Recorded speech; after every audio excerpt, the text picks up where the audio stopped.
Siapa kat sini pernah tengok cerita Turning Red? Cerita ni sebenarnya animasi yang mengisahkan tentang satu haiwan comel iaitu Red Panda. Kisah ini mengisahkan tentang Melly lah. Melly ni bila dia emosi dia terlebih, dia akan jadi merah. Sebenarnya Red Panda ni memang wujud dan sangat comel sebenarnya. Dalam dunia cyber, sebenarnya Red Panda ni adalah salah satu haiwan yang sangat otak lah orang kata dalam dunia cyber. Logo Mozilla Firefox tu sebenarnya bukan rubah tau, tapi logo dia tu adalah logo Red Panda. Red Panda ni adalah salah satu haiwan berkeluarga daripada Allidae. Maksudnya kita nampak nama dia tu panda, tapi dia sebenarnya tak berkait rapat pun dengan giant panda yang kita selalu tengok tu kan. Family dia tu sebenarnya lebih dekat dengan subfamily Mustelidae, kumpulan haiwan yang dekat dengan rakun, dekat dengan musang. Sebenarnya kalau kita dengar nama panda tu, kita mungkin jangka dia dapat nama ni daripada giant panda, daripada panda yang biasa kita nampak tu kan.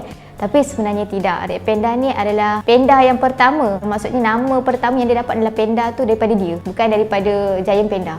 Maksudnya dia yang pertama yang paling otai. Sebab orang kata otai kan, Red Panda ni. Dia ada satu bunyi yang unik yang dia boleh keluarkan. Dan bunyi dia tu disebut sebagai Twitter ataupun ciapan. So bukan burung sajalah yang main Twitter. Red Panda pun main Twitter juga.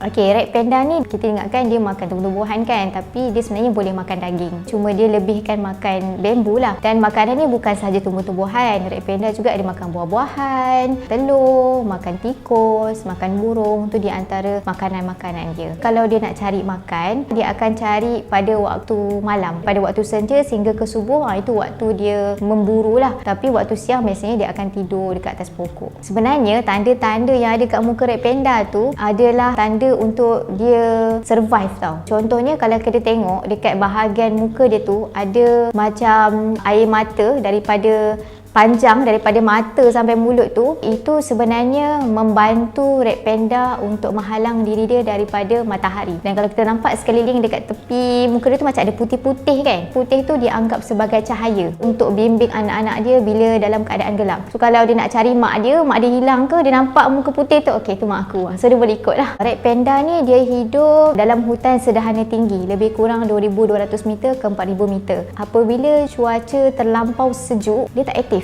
Dia akan masuk dalam torpor. Torpor ni adalah situasi di mana aktiviti fisiologi akan berkurang dalam haiwan. Biasanya dia akan melingkarkan dia punya ekor dia tu, melingkar pada badan, dan dia akan tidur nyenyak lah atas pokok. Dia punya ekor dia tu digunakan sebagai bantal. Dia hidup dekat Gunung Ganang. Tak ada kat Malaysia, dia ada di India, di Gunung Ganang di India, di Bhutan, Nepal, China Tengah, dan juga ada juga kat Myanmar. Sebahagian besar kehidupan Red Panda ni dia akan hidup di atas pokok, berjemur, bersenang-lenang, tidur dan sebagainya. Seronok hidup dia.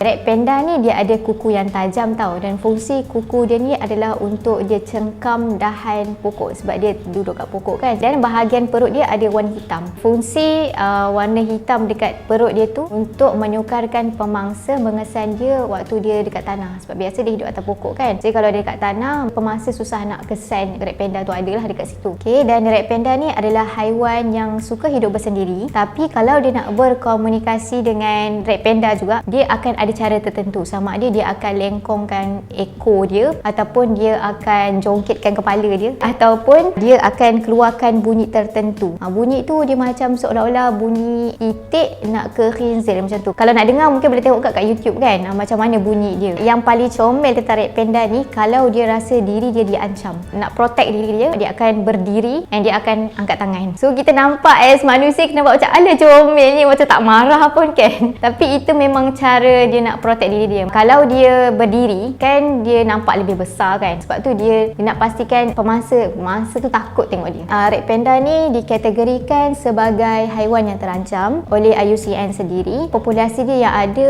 pada tahun 2013 ke 2015 macam tu, ada kurang daripada 10,000 sahaja. Jumlah ini semakin berkurangan saban tahun. Mungkin sekarang ni dah semakin sedikit lah kerana pemburuan lah, ataupun disebabkan habitat dia musnah. Disebabkan pembalakan, disebabkan oleh pertanian ataupun perdagangan. Maksudnya orang buat jual beli Red Panda ni. Sebab Red Panda ni kan banyak, maksudnya badan dia tu kan ada bulu dan sebagainya, boleh digunakan untuk perkara-perkara lain. Sebab itulah kalau kita nak jaga Red Panda lah, terfikir nak jaga Red Panda, tak payahlah.